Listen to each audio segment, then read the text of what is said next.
Welcome to today's video on The Power of Habit by Charles Duhigg, a transformative book that explores how habits shape our lives. Whether it's in our personal routines, our careers, or our relationships, habits are at the heart of everything we do. And here's the best part: habits can be changed. In this video, we'll walk you through the 7 powerful insights from the book, and together, we'll explore how you can harness the power of habits to transform your life. Whether you want to stop procrastinating, get fit, improve productivity, or make lasting changes, understanding the habit loop is your first step. Chapter 1: The Habit Loop. Becoming in control. James had always struggled with self-discipline. Every evening, he would sit down with a cup of coffee, ready to tackle his to-do list, only to get distracted by his phone and mindlessly scroll through social media for hours. By the time he realized how much time had passed, it was already too late to finish his tasks. He promised himself that tomorrow would be different, but the cycle continued. He knew he had to change, but the habits seemed too ingrained to break. One day, after a particularly unproductive week, James decided to pick up a book that had been recommended to him, The Power of Habit by Charles Duhigg. As he began reading, he was immediately hooked by the concept of the habit loop, the idea that every habit follows a simple cycle: cue, routine, reward. Duhigg explained that understanding this loop was the key to mastering habits. The cue is the trigger that sets the habit in motion. The routine is the behavior you automatically perform, and the reward is the feeling of satisfaction or pleasure that reinforces the habit. For example, every time James felt stressed, the cue, he instinctively grabbed his phone, the routine, to check social media. The reward was a temporary escape from his stress, which made him want to do it again and again. James found himself thinking about his daily habits in a new way. He realized that his procrastination habit wasn't a random act. It was a loop, and it was predictable. He had been operating on autopilot, and until now, he hadn't been aware of the cues, routines, and rewards that had kept him stuck in the same cycle. Inspired by the book, James decided to experiment with the habit loop in his own life. He started by identifying his own cues. The next time he felt stressed, instead of reaching for his phone, he tried something new. He decided to take a walk. The cue was still stress. The reward would still be a sense of relief, but he changed the routine. The first time it felt difficult, but he stuck with it. Each time he took a walk, instead of scrolling through social media, the relief he felt afterward was the same. He was still escaping his stress, but he had replaced an unhealthy habit with a healthier one. Over time, James started to notice the changes. He began feeling more in control of his actions. Instead of mindlessly falling into his old habit, he was choosing a new, healthier routine. He felt empowered by the idea that habits weren't something he had to accept passively. He could change them. Understanding the habit loop gave him the tools to take control. The more James read, the more he realized that habits aren't just automatic behaviors. They're patterns that can be shifted. The first step was simply understanding them. Once you know how a habit works, you can change the routine to create a new loop that leads to a better outcome. The power of awareness had given James the insight he needed to start making lasting changes in his life. By the end of the chapter, James felt like a light bulb had gone off in his mind. The reason he had failed to change his habits in the past wasn't because he lacked willpower. It was because he hadn't understood the underlying structure of his habits. Now that he knew how the habit loop worked, he was ready to start making conscious decisions about the routines he wanted to replace and the rewards he wanted to achieve. Key takeaways from Chapter 1: The Habit Loop. Every habit follows a 3-part loop: cue, routine, reward. Understanding this loop is the key to controlling your habits. Cue, a trigger that starts the habit. Routine, the behavior or action you take in response to the cue. Reward, the benefit or feeling you gain from completing the routine. Awareness is power. By identifying the cues, routines, and rewards in your life, you can start to change your habits. You can change your habits. Habits are automatic, but with awareness, you can replace bad routines with healthier ones without eliminating the cue or the reward. Chapter 2. The Craving Brain. Understanding what drives us.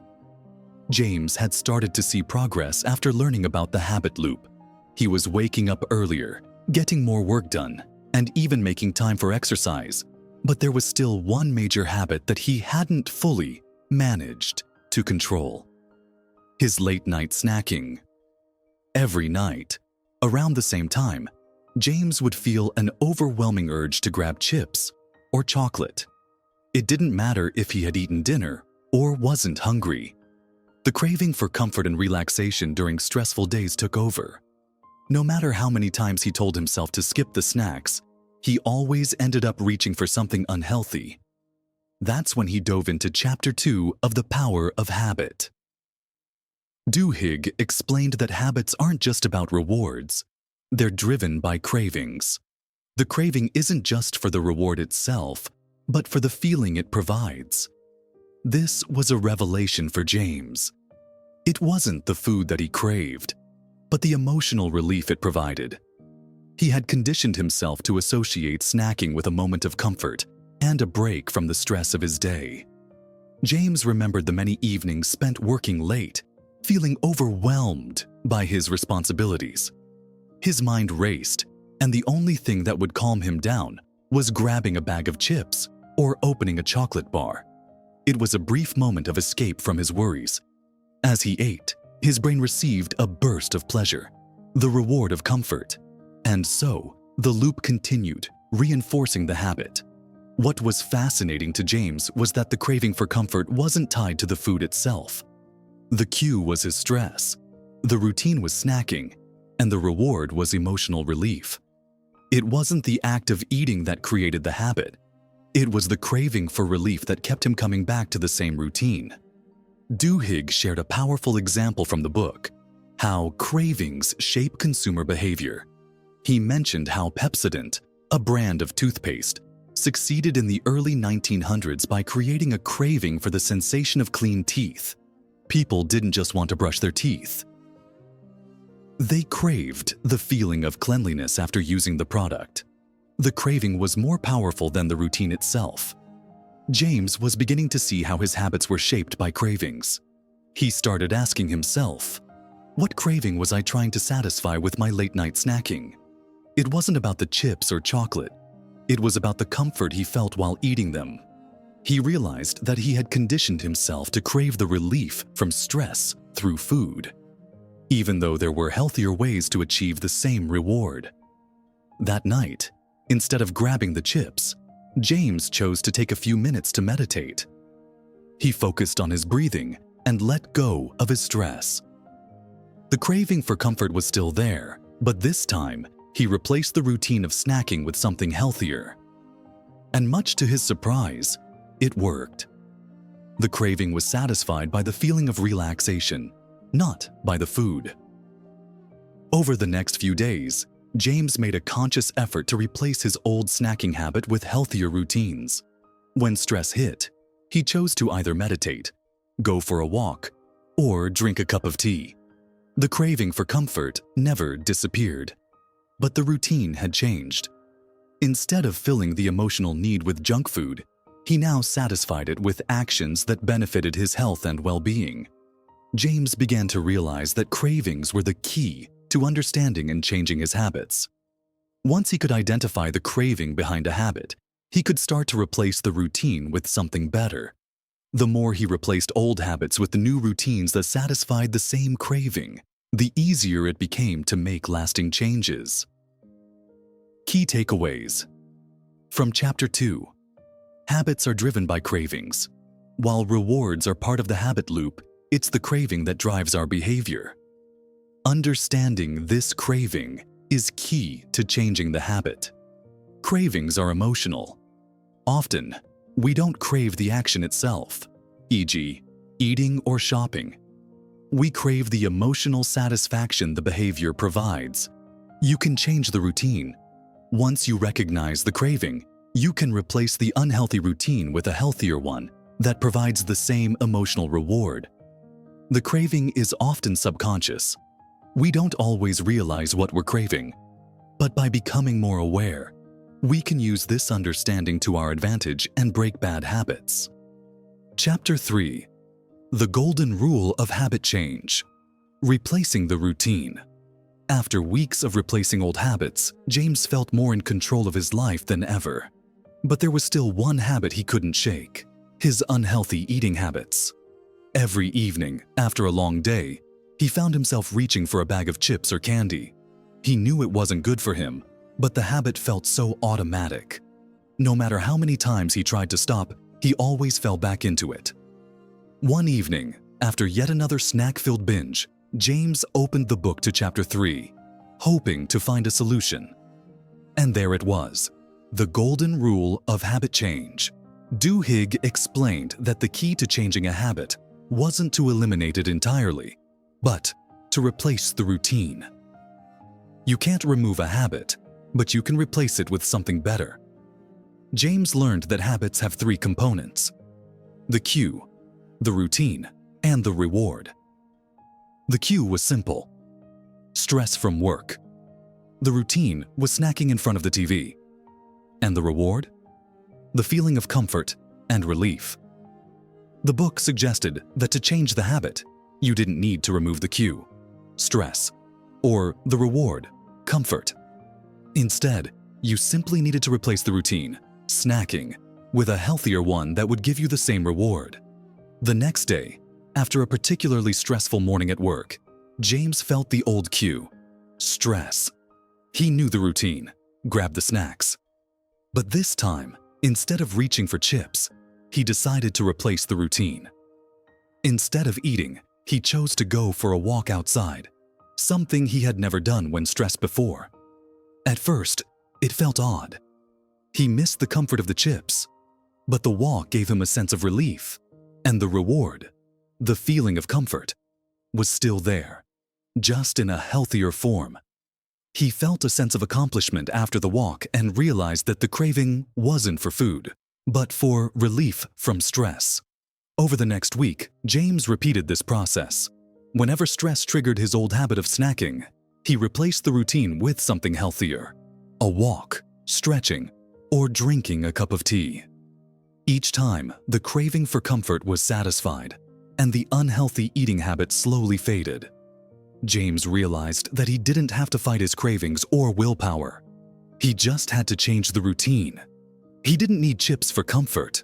A few minutes of walking or deep breathing gave him the same reward, but without the guilt or the harmful effects on his health. By the end of the month, James had not only replaced his snacking habit, but he felt more in control of his actions. The key wasn't to fight the urge, but to redirect it. Understanding that the habit loop could be changed by simply swapping out routines was a game changer for him.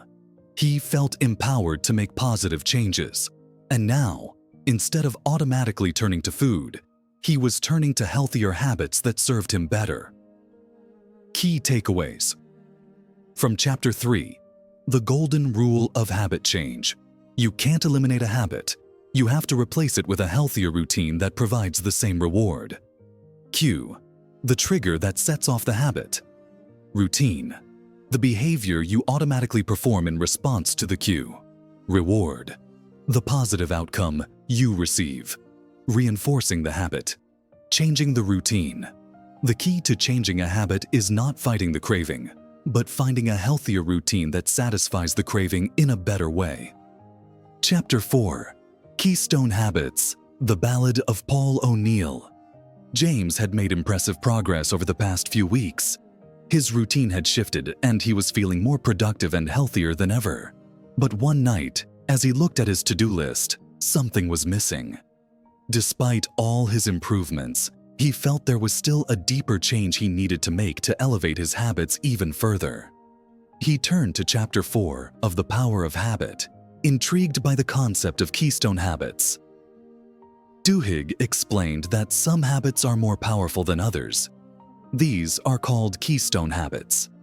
When you change or improve them, They set off a chain reaction that positively impacts other areas of your life. James was curious. What would his keystone habit be? Could there be one habit that, if improved, would change everything else? The book took James to the story of Paul O'Neill, the former CEO of Alcoa, and how he turned around the company. O'Neill didn't start by focusing on profits or productivity. Instead, he focused on one simple yet powerful habit: safety. O'Neill believed that improving safety in the workplace was a keystone habit. By making safety a priority, it created a culture of trust, accountability, and responsibility that eventually led to higher productivity and improved performance across the company. James realized that O'Neill's success wasn't just about focusing on safety. It was about the ripple effect that one keystone habit could have. By improving one thing, in this case, workplace safety, O'Neill had changed the entire corporate culture, leading to greater trust, efficiency, and success. The concept of keystone habits made so much sense to James. If he could identify one habit in his own life that would set off a chain reaction of improvements, he could unlock his full potential. James spent the next few days reflecting on his life. What habit could he focus on that would have a profound impact? After thinking about it, he realized that exercise could be his keystone habit. It wasn't just about improving his physical health. Exercise could improve his mental clarity, increase his energy, and even influence his diet choices. So, he made exercise a priority. He started small, going for a run in the mornings. At first, it was challenging, but as he kept at it, James noticed something remarkable. He wasn't just feeling more energized physically. His productivity increased, his mood improved, and even his eating habits changed. He was eating healthier because exercise made him crave better food. His entire approach to life began to shift, simply because he focused on one key habit: exercise. The more James thought about it, the more he realized that keystone habits weren't just about exercise. He began applying the same concept to other parts of his life. For example, he made a point of reading every day for at least 20 minutes. Over time, this habit sparked a love for learning and personal growth, which, in turn, made him more confident and motivated in other areas of his life. As James continued with his exercise routine, he noticed other positive changes. He became more organized, managed his time better, and felt more focused at work. His relationships improved because he had more energy and was in a better mood. It wasn't just about exercise, it was about the ripple effect it created. By focusing on just one habit, James had unlocked a wave of positive changes. He realized that keystone habits were the key to long-term success. By changing one habit, he could change everything else. The best part? He didn't have to overhaul his entire life at once. He just needed to start with that one powerful habit and let it spread. Key takeaways from Chapter 4. Keystone habits. These are the powerful habits that, when changed, create a ripple effect, leading to improvements in other areas of your life. Focus on one habit. Instead of trying to change everything at once, focus on one key habit that can influence other behaviors. Change the culture. Just like Paul O'Neill changed Alcoa by focusing on safety, changing one habit can shift your entire approach to life. Small habits, big impact. By focusing on habits like exercise, reading, or time management, you can improve not just your health, but your productivity, relationships, and overall happiness. Chapter 5. Starbucks and the Habit of Success. Training for success. James had made considerable progress in changing his habits, but he struggled with staying calm under pressure. No matter how many habits he replaced, the stress at work still triggered anxiety, which often led him to feel overwhelmed. One day, James read about how Starbucks had implemented a habit of success through training. In Chapter 5, Duhigg explained that Starbucks didn't just teach employees how to make coffee. They taught them how to handle stress and difficult customers by building specific habits. Starbucks trained its employees to follow a specific routine when dealing with stress, like taking a deep breath, listening actively, and staying calm. This routine helped employees maintain composure during hectic shifts and build a sense of confidence and control. Inspired, James decided to apply this concept to his own work life. The next time he felt stressed, he paused. Instead of reacting to the stress, he followed a simple routine. Take a deep breath, focus on the issue, and respond calmly. It worked.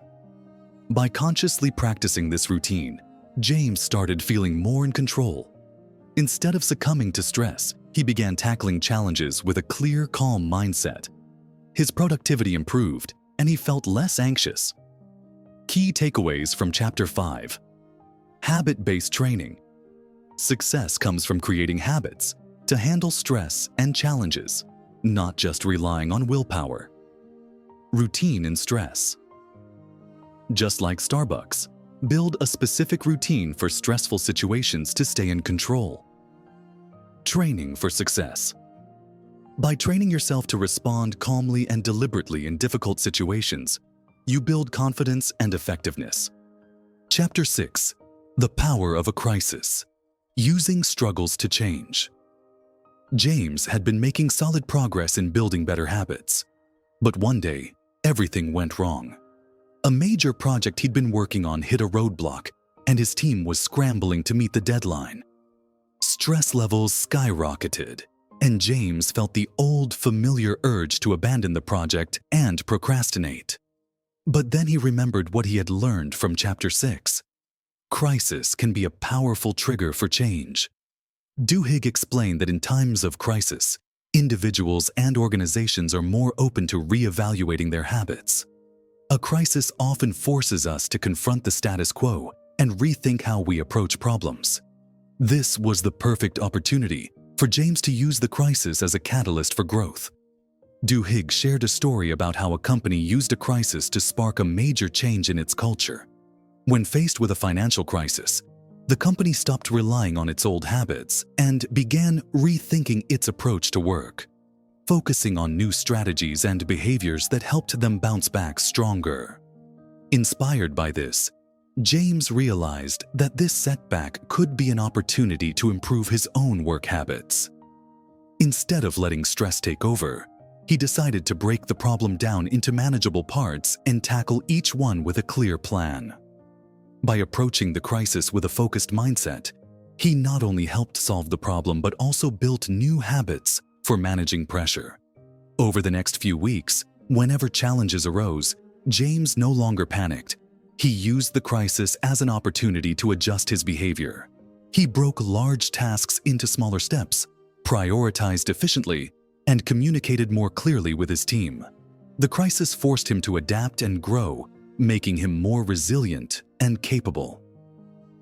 Key takeaways from Chapter 6. Crisis as an opportunity.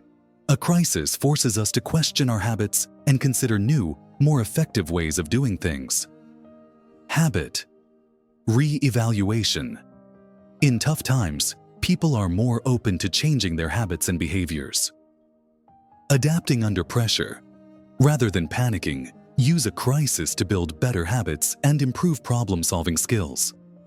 Chapter 7. How Target knows what you want before you do. The power of consumer habits. James had been making progress in changing his personal habits, but as he read Chapter 7 of The Power of Habit, he realized something shocking. His buying habits weren't as personal as he thought. Duhigg explained how companies like Target had cracked the code of consumer behavior by using data to predict what customers would buy, even before they realized they needed it. James recalled a recent experience. He had bought a jacket from Target that he hadn't planned on purchasing. When he thought back, he realized that the ads and promotions seemed to target him perfectly, almost as if they knew exactly what he was looking for. This wasn't just coincidence, it was data-driven habit loops at work. Duhigg shared how Target used data analytics to understand their customers' shopping habits. By tracking purchasing patterns, They could predict when a customer was likely to need things like diapers, baby clothes, or even a new jacket. Target wasn't just selling products. They were predicting habits. They analyzed purchasing behaviors to create habit loops, where the cue, need for a product, triggered a purchase. The routine, shopping at Target, was the behavior, and the reward, satisfaction of getting the right product at the right time, kept customers coming back.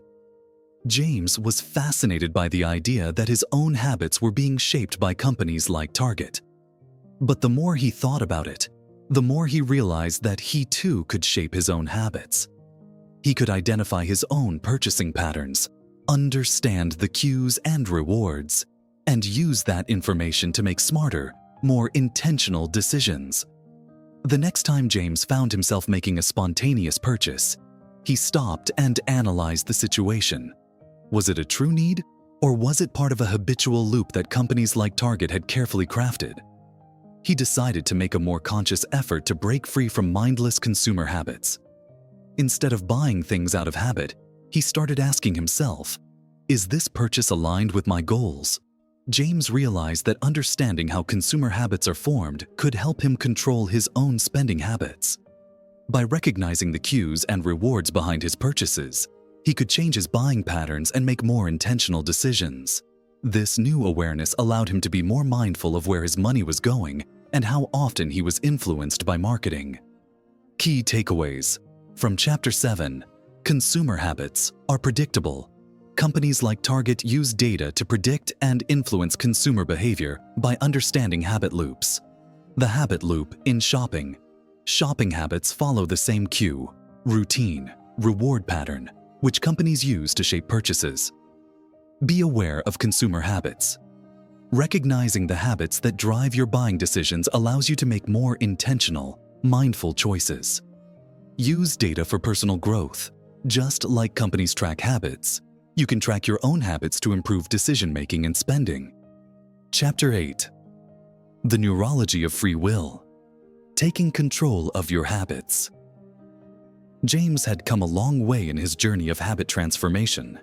He had replaced bad habits with good ones, learned to control his cravings, and even used crises to fuel positive change. But as he moved into Chapter 8, he realized that despite all the progress, there was still something powerful that controlled his habits: his brain. In this chapter, Duhigg delves into the science behind habit formation, showing that the brain's wiring plays a huge role in habit loops. James read about how the brain forms neurological patterns when habits are repeated. Over time, these patterns become automatic, making it difficult to consciously change them. But what caught James's attention was the idea that awareness and choice could override these patterns. Even though his brain was hardwired to perform certain behaviors without thinking, he still had the power to choose his actions. The book emphasized that free will wasn't the absence of habits. It was the ability to change them, even when they seemed automatic. Duhigg shared a study about people with brain damage that prevented them from forming new habits. While they couldn't create new routines, they could still break old ones. The study illustrated that the brain's automatic systems could be overridden when individuals made a conscious decision to do so. This was the power of awareness, realizing that you can choose a different routine even if the habit feels automatic. James realized that his own behavior had often been governed by subconscious habits. When stress triggered his usual pattern of snacking, his brain would follow the routine without any active thought. But now, knowing that his brain could be rewired, he understood that by practicing new routines consciously, he could start to override his old automatic responses. The next time James felt stressed, he paused and reminded himself that he did not have to follow the old habit loop. He had the power to make a choice. Instead of mindlessly reaching for food, he chose to take a few minutes to meditate. The craving for comfort was still there, but this time, he consciously chose a new routine. It wasn't easy, but with practice, it became easier. His brain started to associate stress relief with meditation instead of food, and the new habit loop began to form. Key takeaways from Chapter 8: Free Will and Habits. While habits are deeply ingrained in our brain, we have the power to change them by making conscious choices. Neurological patterns. Habits are formed through repeated behaviors. But we can override these automatic responses with awareness and intentionality. Awareness is key. Recognizing that you have the ability to choose your actions is the first step in changing a habit. You control your habits. The brain may automate behaviors, but you control the choice to replace them with new routines that serve your goals. Chapter 9. The Power of Habit in Our Lives. Mastering Change for the Long Term. James had come a long way in transforming his habits. From replacing late-night snacking with healthier habits to managing stress with mindfulness, he had made lasting changes. But as he read Chapter 9, he realized that habit change isn't just about making improvements for a few months. It's about mastering habits for the long term. Duhigg emphasized that true habit change comes from continuous reflection and renewal. The real power of habits lies in their ability to evolve over time. To stay on track, you have to consistently check in with yourself, assess your habits, and renew your commitment to change.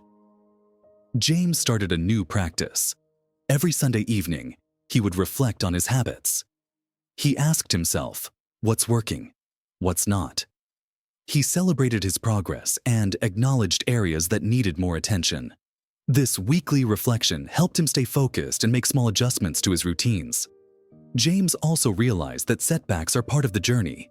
One week, after a stressful project, he slipped back into his old habit of procrastination. Instead of feeling defeated, he used this as an opportunity to recommit to his goals and adjust his routine.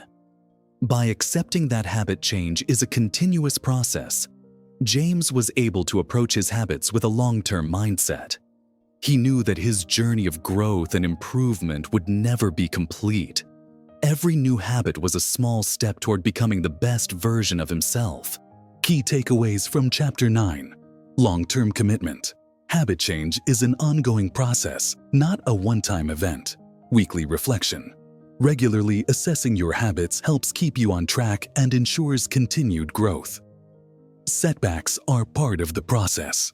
Embrace setbacks as learning opportunities to refine your habits. And there you have it. James's journey through the power of habit. From understanding the habit loop to learning how to change them, James went from feeling stuck in his old routines to mastering his habits and transforming his life. Remember, habits are the foundation of everything we do. Whether you're trying to break bad habits or create new ones, the key is to understand the loop, replace old routines, and keep moving forward, one habit at a time. You've seen how understanding your habits can be a game changer, whether it's for improving your productivity, relationships, health, or mindset. Now, it's your turn to take control and apply what you've learned. The journey doesn't end here. Change is a continuous process, and every step you take brings you closer to the person you want to become. Thank you for watching this breakdown of The Power of Habit by Charles Duhigg. If you found this video helpful, don't forget to like, subscribe, and share with someone who might benefit from these insights. Drop a comment below and let us know, what habit would you like to change, and what new habits are you planning to build? We'd love to hear your thoughts and experiences. Remember, you have the power to change your habits, and with that, you have the power to change your life. So let's get started, one habit at a time.